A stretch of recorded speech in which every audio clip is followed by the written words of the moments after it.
सभी महान हमारे मार्गदर्शक शिक्षक वृंद भाई को मेरा सप्रेम नमस्कार, प्रणाम, आदाब, सलाम वालेकुम। Good morning everybody. चलिए श्री गणेश करने से पहले थोड़ा सा एक पहेली बुझाते हैं।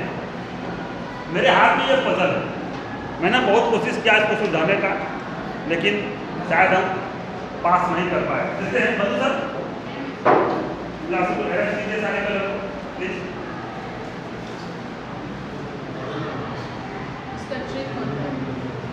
नो नहीं पता, हम आएगा जानते हैं तो नहीं पता।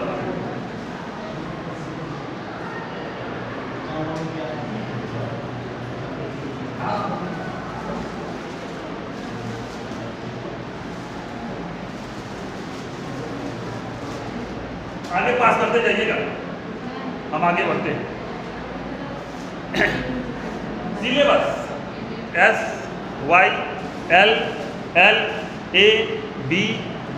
SYLLABUS syllabus. S means suitable, Y means yearly, L means long line, next L means linked, A according, B benevolent means dayavan, U utile it means useful, and S it means secure। अब इसको एक sentence में देखते हैं। To secure suitable long life, be benevolent and linked your yearly, utile according to your will. आप अपनी लंबी आयु के लिए, उसे योग्य बनाने के लिए दयावान बने और अपने वार्षिक उपयोगिता को, जो ईयरली आपका यूटाइल है, उसे आप अपने इच्छा अनुसार उठा लें।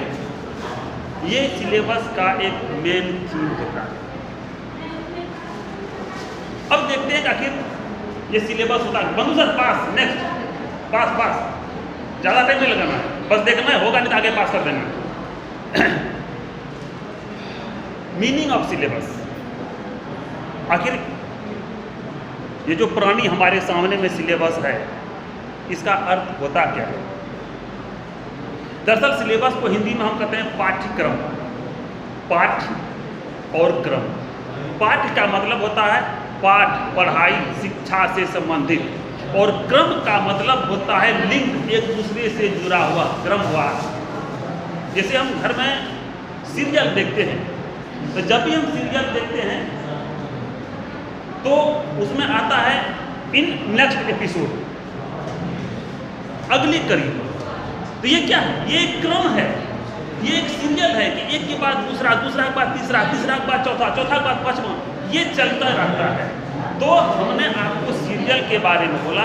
दरअसल हमारे सिलेबस में हमारे पाठ को भी एक दूसरे से लिंक करके रखा जाता है, इसीलिए इसको पाठ्यक्रम कहा गया।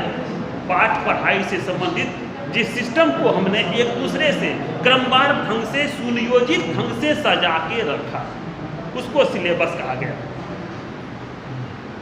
अब कल्पना कीजिए कि अगर सिलेबस नहीं होता तो क्या होता। आज के डेट में, हम आज की बात कर रहे हैं, हम प्राचीन काल की बात में आज की बात कर रहे हैं कि आज के डेट में अगर हमारे पास सिलेबस नहीं होता तो क्या एक बच्चा सिस्टमेटिक ढंग से पढ़ाई कर पाता? ये संभव है? आज के डेट में अगर सिलेबस नहीं होता तो एक बच्चा सिस्टमेटिक ढंग से पढ़ाई नहीं कर पाता, और हम भी उसे सिस्टमेटिक ढंग से नहीं पढ़ा पाते। ये संभव नहीं है। आज हमारे यहाँ यूनिट 1 का एग्जाम होता है, यूनिट 2 का एग्जाम होता है, फिर हाफ ईयरली का एग्जाम होता है, यूनिट 3 का एग्जाम होता है, यूनिट 4 का एग्जाम होता है, और एनुअल का एग्जाम होता है। मीन्स हमारे यहाँ 6 भाग में एग्जाम को कंडक्ट कराया जाता है। अब कल्पना कीजिए कि अगर इस एग्जाम को हम 6 भाग में कंडक्ट नहीं कराते, एक साथ हम एग्जाम सारे नेशन का ले लेते, तो बच्चे के ऊपर कितना बर्डन पड़ता, बच्चा के ऊपर कितना लोड पड़ता। बच्चा पढ़ेगा सब कुछ, लेकिन अगर आपको कह दिया जाए कि एक बार में आप 34-35 लेसन को तैयार कीजिए for the purpose of examination, तो क्या ये आपके लिए एक बोझ साबित नहीं होता? मेरे लिए भी बोझ साबित होता। हमने क्या किया, उसको हल्का करने के लिए अलग अलग भागों में डिवाइड कर दिया। अब इस सिलेबस का डिफिनेशन देखते हैं, परिभाषा देखते हैं। एक बहुत बड़े दार्शनिक थे, उनका नाम था कैशवेल। कैशवेल ने जो सिलेबस का डिफिनेशन दिया, जो परिभाषा दिया, उन्होंने कहा कि बालकों तथा उनके माता पिता, बालकों तथा उनके माता पिता एवं शिक्षकों के जीवन में आने वाली सभी क्रियाओं को सिलेबस, पाठ्यक्रम कहा जाता है। बालकों, उनके माता पिता और शिक्षकों के जीवन में आने वाली जितनी भी क्रियाएं हैं, सभी क्रियाओं को सिलेबस का नाम दिया गया है। यहां तक कि शिक्षार्थी के कार्य करते समय जो कुछ भी कार्य होता है, जो कुछ भी वर्क किया जाता है, उन सारे से एक अच्छे सिलेबस का निर्माण होता है। उदाहरण के लिए, आपके घर में 4 साल की बच्ची, 4 साल की बच्ची को अगर आप सब्जी काटने के लिए बिठा दें, भाई आलू प्याज टमाटर बैगन कटहल काटना है, क्या ये संभव है कि वो बच्ची सब्जी को काट लेगी? 4 साल की बच्ची सब्जी को काट लेगी, बना लेगी, ये संभव है? नहीं। क्यों नहीं संभव है? क्यों नहीं संभव है? क्योंकि उसके सिलेबस से बाहर की बात है। उन्होंने इस चीज को नहीं सीखा, नहीं जाना, अभी उसके मेंटल लेवल से बाहर की बात है। हम स्पष्ट बोल देते हैं, बेटा ये तुम्हारे सिलेबस की बाहर की बात। तुम्हारे सिलेबस में क्या है? तो माँ सब्जी काटनी, तो बेटी को बेटी तरफ से प्याज लेके आ जाओ, वो हो जाएगा। खाना बना, एक जग पानी हमको दे दो, ये उसके सिलेबस में है। तो अकॉर्डिंग टू मेंटल लेवल। अब इस सिलेबस का एक आइडियल डेफिनेशन, आदर्श परिभाषा सामान्य बोलचाल की भाषा में देखते हैं। एक सिलेबस, एक पाठ्यक्रम, अध्यापक रूपी कलाकार, ये जो अध्यापक शब्द है, ये जो टीचर शब्द है, दरअसल ये एक कलाकार होते हैं। एक पाठ्यक्रम, एक सिलेबस अध्यापक रूपी कलाकार के हाथ में एक ऐसा साधन है जिसके माध्यम से कलाकार रूपी शिक्षक, जिसके माध्यम से कलाकार रूपी शिक्षक अपने पदार्थ रूपी छात्र को, ये जो स्टूडेंट, ये जो छात्र होता है, वो एक मटेरियल टाइप से होता है। शायद मेटल मटेरियल क्या कहते हैं साइंस में, पदार्थ को मेटल मटेरियल कुछ कहते हैं, मटेरियल। तो पदार्थ रूपी छात्र को अपने कलागृह रूपी विद्यालय में, ये जो हमारा विद्यालय है, ये कलागृह है जिसमें हम विद्यार्थी को कला के माध्यम से कुछ सिखाते हैं। कलागृह रूपी विद्यालय में अपने उद्देश्य के अनुसार विकसित करते हैं। ये होता है सिलेबस। इसको एक एग्जाम्पल से समझते हैं। मिट्टी जब तक खेत में पड़ा हुआ है तब तक वो मिट्टी है। एक कुम्हार उस मिट्टी को उठा के अपने घर लाता है, उसमें पानी डालता है, उस मिट्टी को तैयार करता है और फिर उसी मिट्टी से कई तरह के बर्तन का निर्माण करता है। मिट्टी जब खेत में था तब तक वो मिट्टी था, लेकिन जब उस मिट्टी को कुम्हार अपने घर ले आया और उस मिट्टी से कई तरह के सामान का निर्माण कर लिया, तो अपने कलाकारी के बल पे अब उस मिट्टी का इंपॉर्टेंस बढ़ गया, क्योंकि वो मिट्टी का घड़ा बन गया, सुराही बन गया, कुछ खिलौना बन गया, उसका इंपॉर्टेंस बढ़ गया। अब देखते हैं पर्पस ऑफ सिलेबस। ये जो सिलेबस होता है, आखिर इसका उद्देश्य क्या होता है? सिलेबस आखिर बनता क्यों? क्या पर्पस इसके पीछे है? तो पहला पर्पस इसका होता है कि एक शिक्षक को क्या पढ़ाना है। मटेरियल उसके पास बहुत ज़्यादा है, बुक्स में लेसन काफ़ी है, लेकिन उसे पढ़ाना क्या है? एक शिक्षक को क्या पढ़ाना है, क्यों पढ़ाना है, किसे पढ़ाना है, और पढ़ाने के बाद जिस पाठ को शिक्षक के द्वारा पढ़ाया गया उसे पढ़ाने के बाद वो कितना ज़्यादा प्रभावशाली होगा एक छात्र के लिए, एक स्टूडेंट के लिए कितना ज़्यादा इफेक्टिव होगा, इस बात को देखना महत्वपूर्ण होता है। दूसरी बात, दूसरा प्रश्न होता है कि पढ़ाने का उद्देश्य क्या है, क्यों पढ़ाना है। पढ़ाने के उद्देश्य के पीछे एक बात हम जरूर समझ लें कि हम जो कुछ क्लास में पढ़ाने के लिए जा रहे हैं, तो आज अगर हम पढ़ाने के लिए गए हैं तो आज का निष्कर्ष आज हम बच्चे के सामने में जरूर रखते हैं। आज का निष्कर्ष अगर आज हम बच्चे के सामने में रख देते हैं तो इट मीन्स बच्चा आज उतना ज्ञान हासिल कर लिया निश्चित रूप से। जैसे बच्चे को हम एक कहानी सुना रहे हैं, एक छोटा सा कहानी बच्चे को सुना रहे हैं। एक किसान था, हालांकि बहुत लोग ये कहानी जानते होंगे। एक किसान था, बहुत गरीब किसान था, उसके खेत में कोई फसल नहीं होता था। एक दिन वो अपने खेत के पास गया, बैठे हुए मन ही मन कुछ कुछ सोच रहा था। उसी समय वहाँ पे एक जिन आया। जिन आदमी का रूप बन के एक जिन आया। जिन ने पूछा, बताओ तेरा प्रॉब्लम क्या है। तो किसान बोला, भाई मेरे खेत में फसल नहीं उग रहा है, खाने के लिए परेशान है, भोजन कहाँ से लाएं। तो जिन बोला, तेरे हर एक प्रॉब्लम को मैं सॉल्व कर दूंगा, तेरा जितना भी समस्या है वो सारे समस्या का समाधान हम कर देंगे, तुमसे कोई पैसा नहीं लेंगे। शर्त एक ही है कि तुम रोज मुझे काम देना, और जिस दिन तुम हमको काम नहीं दोगे उस दिन हम तुम्हारा जान मार देंगे। किसान सोचा, भाई भूख में नौकर हुआ है, काम ही ना करवाना है, हर रोज इसे काम देंगे। वो गया घर, हेडक्वार्टर से बिल पास करवाने के लिए, होम मिनिस्टर से, कि भाई ऐसे ऐसे मजदूर मिला है जो कि फ्री में काम करेगा, भोजन भी नहीं करेगा, डेली काम करेगा। शर्त यही है कि उसे हर रोज काम चाहिए, और बोलता है जिस दिन काम नहीं दोगे उस दिन तुम्हारा जान मार देंगे। हेडक्वार्टर से फरमान आया, नहीं नहीं बिल्कुल बिल्कुल उसे रखो, काम मेरे पास बहुत है, काम देंगे उसे। कल से आया काम पे, क्या करना है, चलो खेत को कुदाल से कोड़ देना है, कोड़ दिया।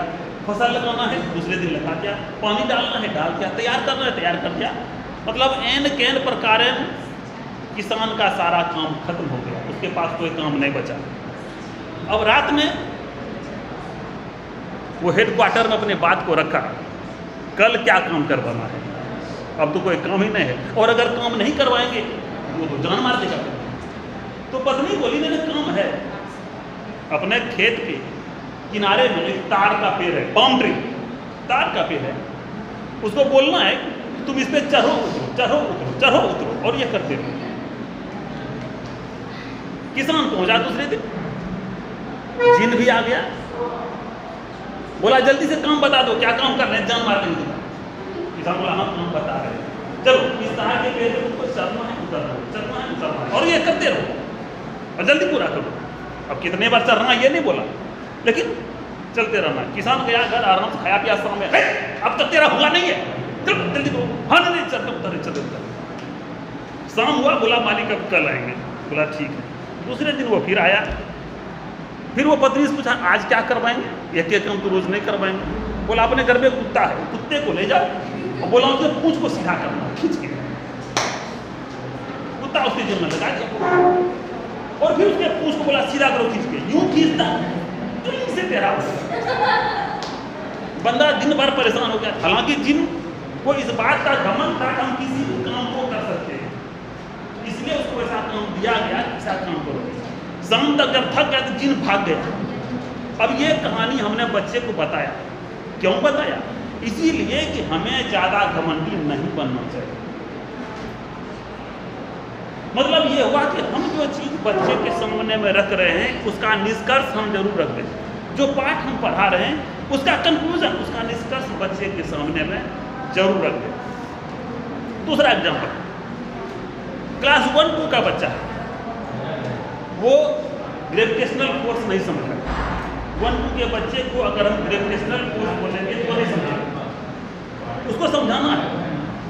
सवाल है कि अगर आपसे ही पूछ दिया भाई पापा आप ये कवर ऊपर फेंकते नीचे क्यों गिर गया, उसको समझाना है। कैसे समझाएंगे? उसको बोलेंगे बेटा जैसे मैग्नेट का मैग्नेट चुंबक वो लोहा को अपनी तरफ खींचता है, उसी तरह ये हमारा जो अर्थ है ये भी एक बहुत बड़ा मैग्नेट है जो भी किसी भी चीज को अपनी तरफ अट्रैक्ट कर लेता है, खींच लेता है।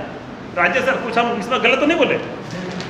छोटे बच्चे के लिए 1-2 के लेवल के लिए तो हम उस छोटे बच्चे को 1-2 को इस तरह बताएंगे। ये जो हमारा अर्थ है ये एक ऐसा मैग्नेट है जो किसी भी चीज को अपनी तरफ खींच लेता है और इसी को साइंस के भाषा में ग्रेविटेशनल फोर्स कहते हैं, ग्रेविटी कहते हैं। This is syllabus. ये उस बच्चे के लिए 1-2 के बच्चे के लिए सिलेबस हो गया। अब आगे देखते हैं इंपॉर्टेंस ऑफ सिलेबस। सबसे पहला इंपॉर्टेंस इसका है कि सिलेबस के माध्यम से अकॉर्डिंग टू सिलेबस के माध्यम से हमारा जितना भी काम है वो सारा काम पूरी प्लान और सिस्टमेटिक में होगा। हम जो क्लास में परफॉर्मेंस पापा सर पास पास पास नेक्स्ट को पास कीजिए। मतलब सिलेबस के माध्यम से हम जो चीज बच्चे को yes sir listen listen listen बंधु सर आसिंग सम क्वेश्चन। तो बच्चा है उसको आप जैसे पढ़ेगा वैसे हो जाएगा। से उसका मन में आप क्यों गलत बात कैसे पता है? नहीं हमने गलत नहीं बोला, मैंने आप नहीं वो हम बताता है उसको जैसे बोलेगा ऐसे हो जाएगा, मोल्ड करेगा ऐसे मोल्ड हो जाएगा। मैग्नेट अट्रैक्ट करेगा, ग्रेविटेशन अट्रैक्ट करेगा, वो दूसरा चीज है। उसका मन में ग्रेविटी का बात मैग्नेट जैसे अट्रैक्ट कर रहा है, ये गलत बात देना नहीं चाहिए।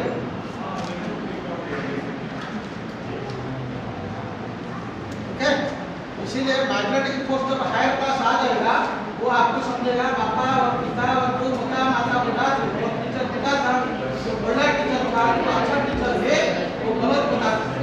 जब हायर क्लास में आ जाएगा 9th क्लास में आ जाएगा क्या ना 8th क्लास में आ जाएगा। अच्छा तो gravitational force is completely different than magnetic force. हमें करेक्ट करना 1-2 के बच्चे को कैसे बताएं? बंधु सर 1 मिनट बंधु सर 1-2 के बच्चे को आप कैसे बताएं gravitational force?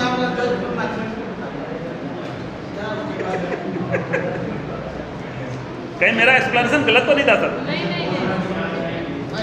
Okay. Importance of syllabus. Syllabus का इंपॉर्टेंस हमने बताया कि सिलेबस के माध्यम से हमारा काम प्री प्लान और सिस्टमेटिक होता है। मतलब ये हुआ कि हम जो चीज बच्चे को पढ़ाने के लिए जा रहे हैं उसका बच्चे के ऊपर डायरेक्ट और इनडायरेक्ट रूप से क्या प्रभाव पड़ेगा इसका निर्धारण हम पहले कर लेंगे। जैसे मेडिकल के भाषा में कहते हैं साइड इफेक्ट, तो साइड इफेक्ट नहीं होगा, इसका निर्धारण हमको पहले करना है। दूसरा, एक अच्छा सिलेबस का खासियत है, एक अच्छा सिलेबस, एक बढ़िया सिलेबस हमारे काम में एक रूपता समानता लाता है। अब एक छात्र के जो पाठ्यक्रम का मत होता है वो 2 प्रकार का होता है। पहला होता है कि एक स्टूडेंट को, एक विद्यार्थी को पाठ्यक्रम के मदद से, सिलेबस के मदद से ये पता चल जाता है कि उसको कितने विषय वस्तु की पढ़ाई करनी है।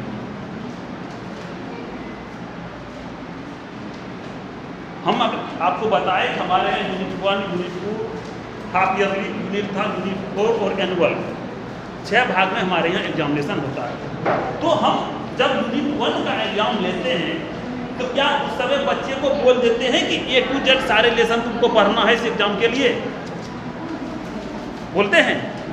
नहीं बोलते। सेलेक्टेड लेसन 2-3 लेसन बोलते इतना तुम तैयारी करो। क्यों? क्योंकि तुम्हारा मन भारी नहीं। अब देखिए आज से 15-20 साल पहले की बात है, मैं खेत गया हुआ था, धान के खेत में खाद बोना था। उस समय एक खाद के पैकेट में 50 किलो आता था, पता नहीं क्या आता है, 50 किलो का पैकेट आता था खाद। एक मजदूर को ले गए, रोड पे खाद उतारे और रोड से अपने खेत पे खाद के बोरा को ले जाओ। हम बोले मैं उठा देते हैं सर पे, लेके जाओ। बोला मालिक कितना है? हम बोले मैं तो 50 किलो। बोला नहीं इतना नहीं उठा पाएंगे। वो चल दिया। तो फिर हम सोचे कि तो ना इस खाद को दो अलग अलग भाग में बांट देते हैं, दो बोरा 50-50, 25-25 किलो। उस खाद को हम दो अलग अलग बोरा बांट दिए, 25-25 किलो कर दिए। बोले अब तो उठा पाओगे? बोला हाँ बिल्कुल। अब वो खुद अपने से उठा के लेके चला गया। मतलब ये हुआ कि जब 50 किलो वजन था तब उसके सिलेबस से बाहर हो रहा था, हमने उसको हल्का करके दो भागों में बांट दिया। क्यों? काम तुम उतना ही करोगे लेकिन उसको अलग अलग भाग में बांट के करोगे। यही हाल सिलेबस का हमारे बच्चे को होता है। हम जो अलग अलग 6 भाग में एग्जाम लेते हैं, अपने लेसन को अलग अलग भाग में बांट देते हैं, जिससे कि तुम्हारा मन भारी, पढ़ना तुमको सारा लेसन है, पढ़ोगे तुम 1 से लेकर Z तक, लेकिन एक साथ नहीं पढ़ना, उसको इंस्टॉलमेंट अलग अलग भाग में उसको बांट देते हैं और फिर पढ़ाई कराते हैं। अब हमारे लिए एक शिक्षक के लिए ये एक चैलेंज हो जाता है, घंटी 40 मिनट का ही हो। जितना आपको अपने सब्जेक्ट का आवश्यकता है, पढ़ाना जरूरी है, उतना ही हमको भी है। आपको 40 मिनट में ही अपने काम को संपन्न करके निकलना है।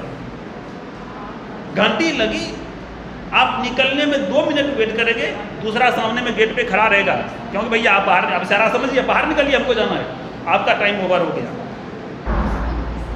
तो हम अपनी पढ़ाई को, हम अपने पाठ को इस तरह सिस्टमेटिक ढंग से सजा के रखें, इस तरह से प्री प्लान करके रखें कि अपना समय में अपने काम को हम संपन्न कर लें।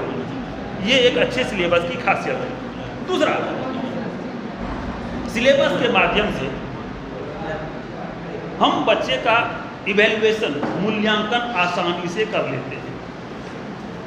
जैसा कि हमने बताया कि कई स्टेप में हम एग्जाम लेते हैं, उसका रिजल्ट तैयार करते हैं।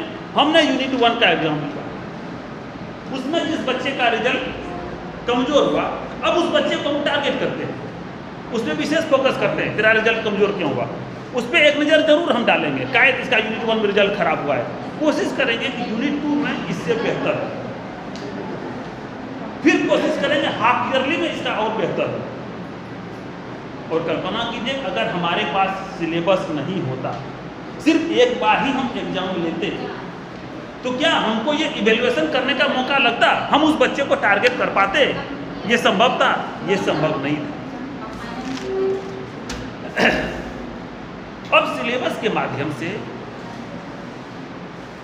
समय का बचत होता है। समय का बचत इसीलिए होता है कि हम परिप्लान करते हैं कि आज के दिन, आज अगर फर्स्ट पीरियड हमको 7B में जाना है तो हमको इतना एक पैराग्राफ ये मटेरियल बच्चे के सामने रखना है, इससे ज़्यादा नहीं, नो लेस नो मोर, उतना हम रखेंगे। सिलेबस की एक और खासियत है, अब अभी का तो मुझे मालूम नहीं, लेकिन जब हम लोग बचपन में पढ़ाई करते थे उस समय जो मैथमेटिक्स हुआ करता था, दरअसल देखते थे कि पहला लेसन अगर खत्म हुआ तो उसी से रिलेटेड दूसरा लेसन स्टार्ट होता था, दूसरा जहाँ खत्म हुआ उसी से रिलेटेड तीसरा भी स्टार्ट होता। अब कहिए कैसे? संजोग से मेरा ये सेशन रनिंग में है, 2-3 महीने पास हो गया। हम अपने गुरुजी से एक सवाल पूछ लिए, सर जी इस प्रॉब्लम को कैसे सॉल्व करेंगे? गुरुजी पराग से धपाड़े, पिछले लेसन में इसका फार्मूला हम बताएं, वही फार्मूला यहाँ पे यूज करना। मतलब ये हुआ कि हर एक लेसन एक दूसरे से लिंक्ड रहता है। ये सिलेबस की बहुत बड़ी खासियत है। अब सवाल है कि इस सिलेबस की आवश्यकता क्यों? कल्पना कीजिए रात में आप गाड़ी चला रहे हैं, अक्सर तो अब तक हमने देखा है ज़्यादातर गाड़ियां हम जो देखे हैं उसका हेडलाइट आगे नहीं होता। क्या पीछे भी होता है क्या सर हेडलाइट? नहीं ना, आगे ही होता है, पीछे तो नहीं होता। अच्छा, जितना हेडलाइट आगे में है राजेश सर, अगर वो चारों तरफ हेडलाइट हो तो कैसा, क्यों नहीं होता है? इसके पीछे कुछ तो कारण होगा ना। यस, 100%। अगर वो लाइट चारों तरफ लग जाएगा तो हमारा माइंड डेविएट हो सकता है, इधर देखे, इधर देखे, इधर देखे, इधर किधर देखे। इसीलिए उस लाइट को सामने दिया जाता है कि आपको आगे न चलना है तो आपको उतना ही चीज देखना है जितना पे फोकस पड़ेगा, जितना पे लाइट पड़ेगा। ये सिलेबस है। इसीलिए सिलेबस का निर्माण किया जाता है कि बच्चा या फिर शिक्षक अपने पाठ से, अपने लेसन से इधर उधर मूव नहीं करे।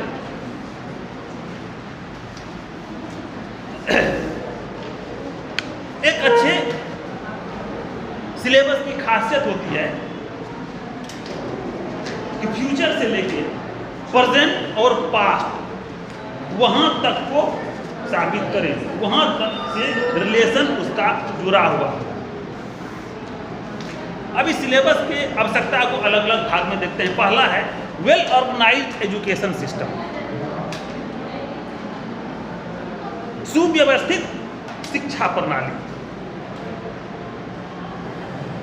एक सिलेबस के माध्यम से ये क्लियर हो जाता है, ये स्पष्ट हो जाता है कि किस विषय वस्तु को मुझे पढ़ाना है और जिस विषय वस्तु को, जिस टॉपिक को हम पढ़ाने के लिए जा रहे हैं उसमें कौन सा एक्टिविटी हमको करना है, किस एक्टिविटी के माध्यम से बच्चे उस लेसन को आसानी से गेन कर लेंगे और उसके बाद बच्चे को कितना ज़्यादा अनुभव हमें देना है। दूसरा, अटेनमेंट ऑफ ऑब्जेक्टिव्स, उद्देश्यों की प्राप्ति।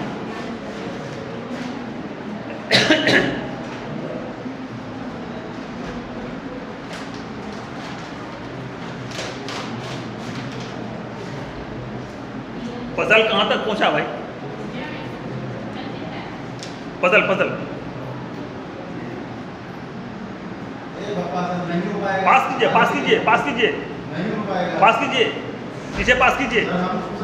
हाँ बिल्कुल बिल्कुल, हर एक आदमी को ट्राई करना है।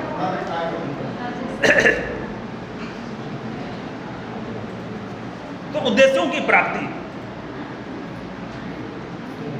एक स्टूडेंट का जो एजुकेशनल नीड्स होता है, शैक्षिक आवश्यकता होता है, उसको पूरा करने के लिए सबसे पहले शिक्षा के उद्देश्य को निर्धारित करना जरूरी होता है और इसी उद्देश्य की प्राप्ति के लिए पाठ्यक्रम का, सिलेबस का निर्माण भी किया जाता है। एक सिलेबस के अभाव में, एक पाठ्यक्रम के अभाव में किसी भी शैक्षिक उद्देश्य को हम हासिल नहीं कर सकते हैं, प्राप्त नहीं कर सकते हैं और ना ही हमारा जो शिक्षण कला है, जो टीचिंग है, वो पूरा हो सकता है। थर्ड नंबर है सोर्स ऑफ एक्वायरिंग नॉलेज, ज्ञान प्राप्ति का साधन। ये संसार ज्ञान और रहस्य से भरा पड़ा है। छात्र हर समय इस ज्ञान और रहस्य को जानने के लिए उत्सुक रखता है और उसकी उत्सुकता को अगर पूरा किया जा सकता है तो सिर्फ और सिर्फ सिलेबस के माध्यम से। नेक्स्ट है मूल्यांकन प्रक्रिया में सहायक, हेल्पफुल इन इवैल्यूएशनल प्रोसेस। अब एक सिलेबस के माध्यम से हम इवैल्यूएशन को, मूल्यांकन प्रक्रिया को पूरा कर सकते हैं। एक निश्चित पाठ्यक्रम होने पर स्टूडेंट के, उनके योग्यता, उनकी क्षमता का मूल्यांकन संभव हो सकता है। नेक्स्ट है फुलफिलमेंट ऑफ नीड्स, आवश्यकताओं की पूर्ति। हमारे विद्यालय में जितने छात्र पढ़ते हैं उन छात्र की आवश्यकताएं अनंत है और इस आवश्यकताओं की पूर्ति अगर हम कर सकते हैं तो सिर्फ और सिर्फ अपने सिलेबस के माध्यम से, क्योंकि किस उम्र के छात्र के लिए क्या जरूरी है।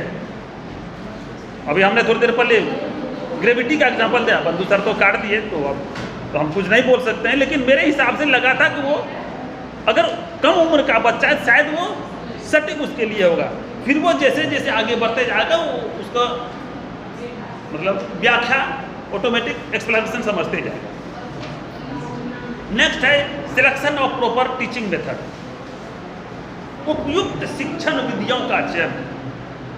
एक अच्छे पाठ्यक्रम के मदद से, एक अच्छे पाठ्यक्रम के द्वारा ही आप टीचिंग मेथोडोलॉजी को चूज कर सकते हैं, चुन सकते हैं, क्योंकि कोई जरूरी नहीं है कि जो शिक्षण विधि, जो टीचिंग मेथोडोलॉजी आप हिंदी में यूज कर रहे हैं वही साइंस में होगा, वही एसएसटी में होगा, वही जरूरी नहीं।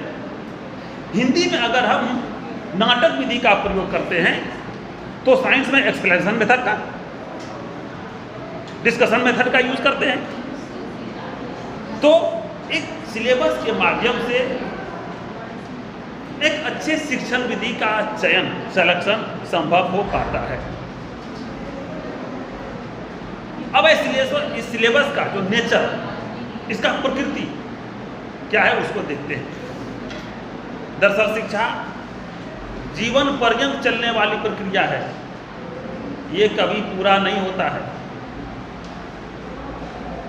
शेक्सपियर जब जन्म लिए थे तो उस समय शेक्सपियर नहीं थे, ये मेरा मानना है। वो इस दुनिया में आए, पढ़ाई किए और पढ़ाई करने के बाद वो शेक्सपियर बने। क्या वो जन्म से शेक्सपियर थे? नहीं। तो ये शिक्षा जीवन पर्यंत चलने वाली प्रक्रिया है, ये सब दिन चलने वाली प्रक्रिया है, और इसी निरंतर चलने वाली प्रक्रिया से एक स्टूडेंट का, एक छात्र का विकास संभव हो पाता है। अब हमारे यहाँ जो छात्र का विकास होता है वो दो रूप में होता है, औपचारिक और अनौपचारिक, फॉर्मल एंड इनफॉर्मल। फॉर्मल देखते हैं, औपचारिक। औपचारिक रूप में क्या होता है, तो औपचारिक रूप के अंतर्गत वैसे माध्यम, वैसे सिस्टम आते हैं। शिक्षा जीवन पर्यंत चलने वाली प्रक्रिया नहीं होकर के जन्म जन्मांतर चलने वाली प्रक्रिया, जन्म जन्मांतर चलने वाली प्रक्रिया है। किसी ने अगर शिक्षा को जीवन पर्यंत कहा है तो वो सीमित समय के लिए कहा है और सीमित सोच है उनका, धन्यवाद, इसके कारण कहा है। लेकिन जन्म जन्मांतर चलने वाली प्रक्रिया है। नहीं तो आज 4 साल का के बच्चा के मुख से हम जो है वेदों का उच्चारण कैसे सुन सकते हैं भाई? सभी वेद का जो है सभी श्लोक उसको याद है, सभी मंत्र याद है। 4 साल के बच्चे को निश्चित रूप से उसके पूर्व जन्म की कमाई है। जब वह बोलने के लिए सीखा तो वेद का मंत्र ही उच्चारण करने लगा वो, तो निश्चित रूप से उसके पूर्व जन्म की कमाई है, क्योंकि इस जन्म में उसे फल मिल रहा है। किसी कारणवश उसका पूर्व जन्म में वो मनोकामना, वो इच्छा पूर्ण नहीं हो सका था। इस जन्म यहाँ पर फिर से जन्म हुआ उसका, और वह अपनी इच्छाओं को पूरा करेगा इस जन्म में आकर। ऐसा कौन आदमी है जिसका सारा इच्छा मरने से पहले पूरा हो जाता है? इस अनुसार से अगले जन्म में उसका इसे भी अगला जन्म में मिलेगा तो इस्लाम में नेक्स्ट जन्म नहीं मानता है, बात सही है, नहीं माने वो अलग चीज है। अगला जन्म लेकिन तो सर मैं ये जो कह रहा हूँ कि जन्म जन्मांतर चलने वाली प्रक्रिया है, ये बिल्कुल सत्य है, ऑलवेज ट्रूथ है पूरे वर्ल्ड में। अगला जन्म अगर नहीं मिला तो अगला जन्म नहीं मिला तो देखिए, अगला जन्म नहीं मिला तो, अगला जन्म नहीं मिला तो निश्चित रूप से वो जो है अपने इच्छाओं को पूरा किया हुआ है, और दूसरे जो है जीव में उसका जन्म हुआ। ये कोई बात नहीं। मैं अपनी बात को क्लियर कर लूँ। मैं सर के बात को काटता नहीं हूँ, खंडन नहीं करता हूँ, लेकिन मेरा कहने का सेंस ये था, शिक्षा जीवन पर्यंत चलने वाली प्रक्रिया है। बच्चा जब से जन्म लिया तब से लेके मरते दम तक वो कुछ ना कुछ सीखते ही रहता है। मेरा कहने का सेंस ये था। एक आदमी जन्म से लेके मरणासन स्थिति तक जरूर कुछ न कुछ सीखते रहता है। मेरा कहने का सेंस ये था। तो पहला हम बता रहे थे औपचारिक रूप के अंतर्गत वैसा सिस्टम आता है, वैसा माध्यम आता है जिनका कुछ निश्चित उद्देश्य की प्राप्ति के लिए व्यवस्थित ढंग से प्रस्तुत किया जाता है। एक निश्चित उद्देश्य की प्राप्ति के लिए हम व्यवस्थित ढंग से बच्चे के सामने में जो चीज रखते हैं। एग्जाम्पल के लिए हमारा स्कूली शिक्षा,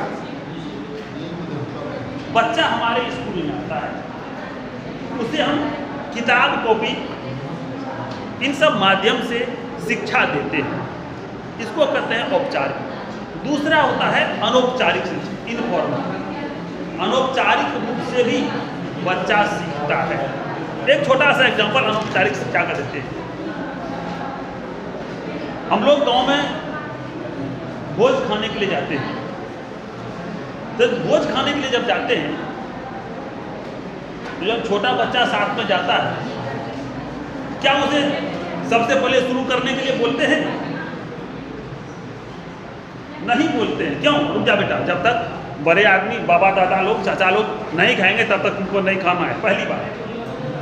दूसरी बात, अगर वो छोटा बच्चा का खाना खाया हो गया, क्या उसे बोलते हैं तुम तुरंत उठ जाओ? बोलते हैं? नहीं बोलते। जब तक बड़े आदमी पंक्ति में नहीं उठेंगे तब तक नहीं उठना है। दूसरा एग्जांपल, बच्चा घर में खेल रहा है, चलते चलते पैर से बर्तन में ठोकर लग गया, बोलते तुरंत बर्तन को उठाओ, पैर से ठोकर क्यों मारा? गलत बात है। मतलब अनौपचारिक रूप से, इनफॉर्मल रूप से भी बच्चे को शिक्षा दिया जाता है।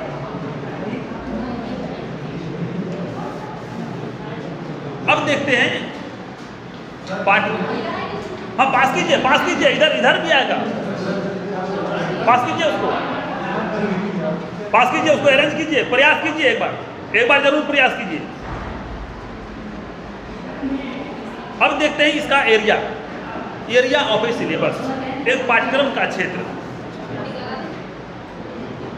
सामान्य बोलचाल की भाषा में एक बालक को, एक विद्यार्थी को शिक्षित करने के लिए जो कुछ भी किया जाता है उसे सिलेबस कहा जाता है, उसे पाठ्यक्रम कहा जाता है।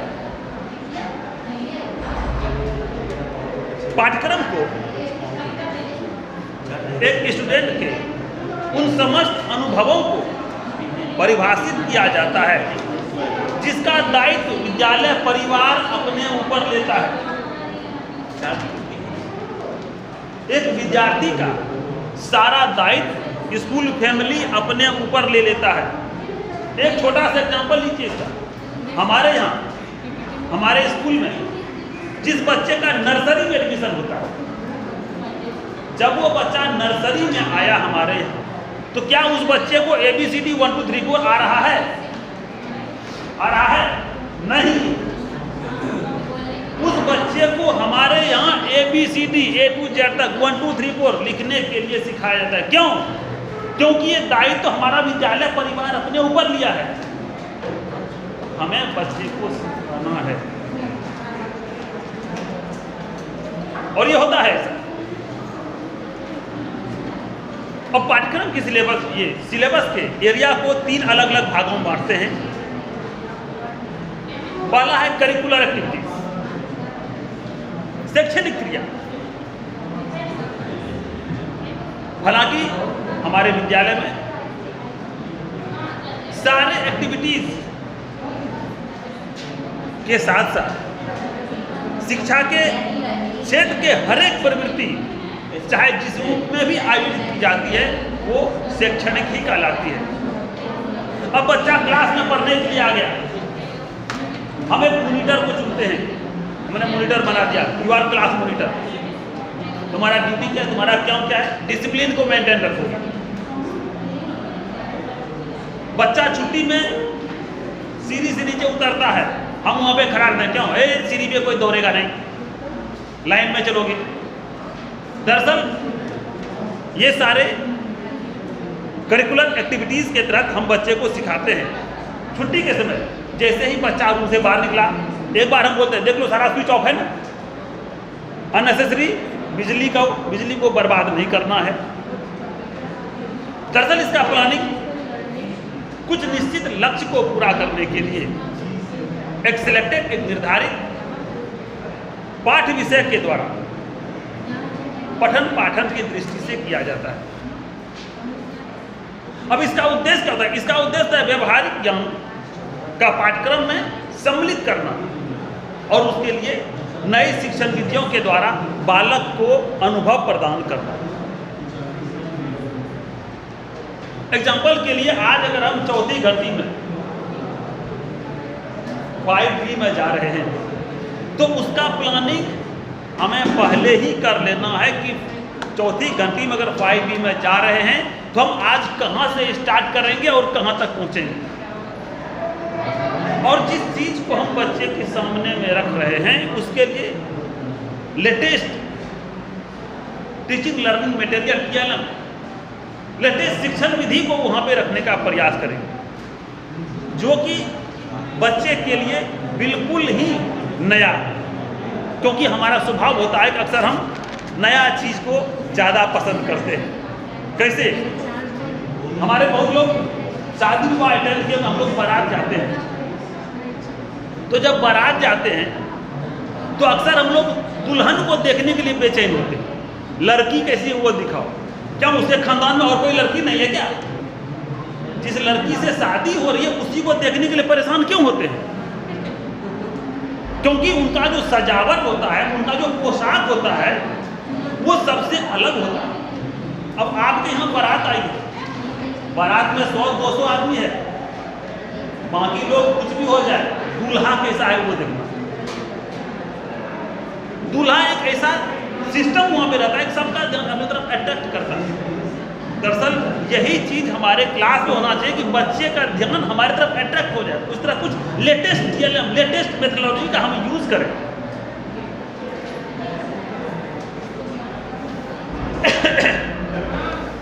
उस दिन हमने रितेश सर का देखा, ये सुनामी के बारे में बता रहे थे, बहुत अच्छा लगा। हालांकि उसके पहले हम भी नहीं जानते थे सुनामी होता क्या, लेकिन जब इन्होंने वीडियो शेयर किया तो देखने के बाद मुझे लगा कि नहीं, वाकई यही सुनामी है। लोग कभी कभी कहते हैं सुनामी आ जाएगा, भागो, यही सुनामी। तो ये था करिकुलर एक्टिविटीज। दूसरा है को करिकुलर एक्टिविटीज, पाठ सहगामी क्रिया, पढ़ाई के साथ साथ जो और एक्टिविटीज होता है। अब इसके लिए एक एग्जांपल लेते हैं, जो सही होगा राजेश सर वही बोलिएगा, झूठ नहीं बोलिएगा, नहीं बोलिएगा फिर हम बोल देंगे। कल्पना कीजिए आप यहां से छुट्टी के बाद घर पहुंच रहे हैं, जाहिर सी बात है हाथ पैर धोने के बाद भोजन करेंगे। आपके भोजन के लिए थाली में सिर्फ और सिर्फ अगर चावल होम मिनिस्टर के द्वारा परोस दिया गया, सिर्फ चावल, यही खाना है आपको, तो आपका क्या रिएक्शन होगा?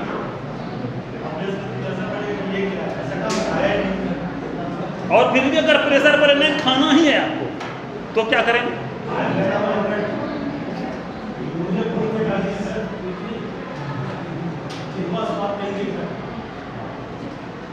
जितना इच्छा होगा खा लेंगे, भरपेट नहीं खाएंगे ना, इच्छा अनुसार नहीं खाएंगे। वही चीज होता है। अगर मेरी बात माने, मैं अगर स्कूल से रूम जाऊं और मुझे सिर्फ चावल थाली मिल जाए, पहले तो मैं वो थाली सर पे पटक दूंगा, भाई तुझे मुबारक हो। क्यों? तो इसके साथ वो सारे मटेरियल चाहिए जो जरूरी है, दाल हो, सब्जी हो, सलाद हो, चटनी हो, दही हो। अब देखिए, उसका जरूरी सिर्फ स्वाद के लिए ही नहीं है, हम स्वाद उसका नाम देते हैं, उसके माध्यम से हमको protein, vitamin, mineral, fat, science की भाषा में बैलेंस डाइट करते हैं, बिल्कुल वो हमको चाहिए, ये होनी चाहिए। उसी प्रकार एक बच्चे को सिर्फ किताबी ज्ञान नहीं देना।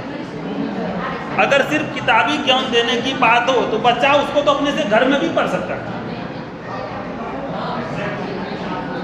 हमें उसके अलावा भी बच्चे को वो चीज देना है जो उसके लिए जरूरी है।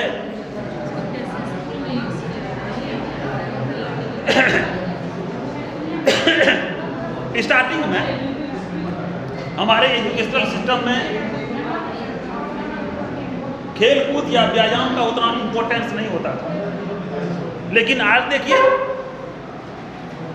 आज योगा को कंपलसरी कर दिया गया। क्यों? क्योंकि वो हमारे लिए बहुत जरूरी है। हमारे फिटनेस के लिए सिर्फ किताबी ज्ञान ही नहीं, वो भी जरूरी है। खेल कूद भी उतना ही जरूरी जितना वो जरूरी है।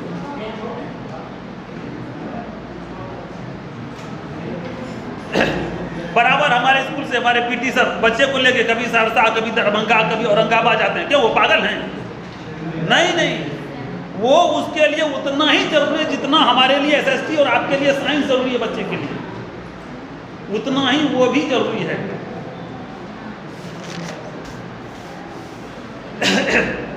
नेक्स्ट है साहित्यिक क्रियाएं। मुझे याद है जब मैं बचपन में स्कूल जाता था पढ़ने के लिए, हम लोग कहते थे शनिचर हाफ, इतवार साफ। मतलब सैटरडे को हाफ डे, संडे को फुल डे, क्या छुट्टी।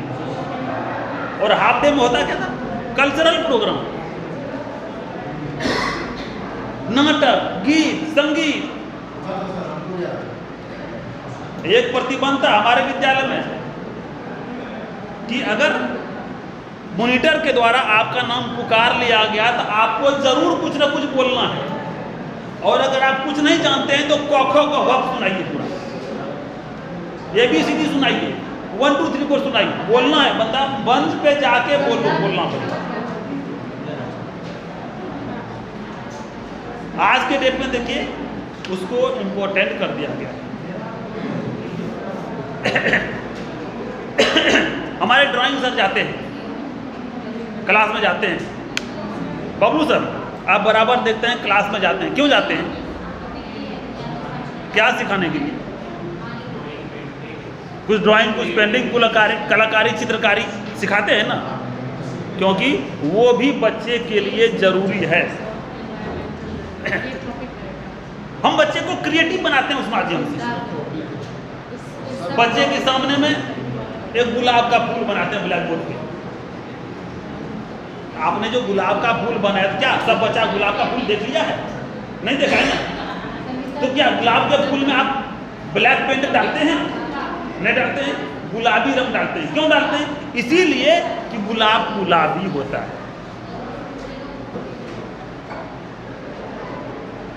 बच्चे को हम क्रिएटिव बनाते हैं, सृजनात्मक काम करके बच्चे को आगे सोचने के लिए क्रिएटिव बनाते हैं। इसके बाद है रुचि का इंटरेस्ट वर्क। बच्चे को पढ़ाई करने के साथ साथ कुछ ऐसा काम हम देते हैं जिससे कि बच्चा मन लगा के काम करे और सीखे। आप बच्चे को एक काम दे दीजिए। हमने बच्चे को आज पढ़ाया और उससे होमवर्क दे दिया, असाइनमेंट में दे दिया कि भाई तुमको 5 पैसा, 10 पैसा, 20 पैसा, 25 पैसा का सिक्का जमा करना है और लेके आना है, एक सप्ताह तुमको ढूंढना है। अब वो लगेगा ढूंढने के लिए, भाई आज तो 1 रुपया और 2 रुपये का सिक्का, 1 रुपया भी गिरला हो गया, 2 रुपया चल रहा है, और सर बोले 5 पैसा 10 पैसा का सिक्का लाने के लिए। कहाँ खोजेंगे? अब वो लगेगा खोजने के लिए। क्या ऐसा होता था? क्या 5 पैसा भी चलता था हमारे यहाँ? कैसा होता? अब इस काम में बच्चे को इंटरेस्ट मिलेगा और उस माध्यम से बच्चा सीखेगा। तो ये था हमारा आज का सिलेबस। आज इतना ही।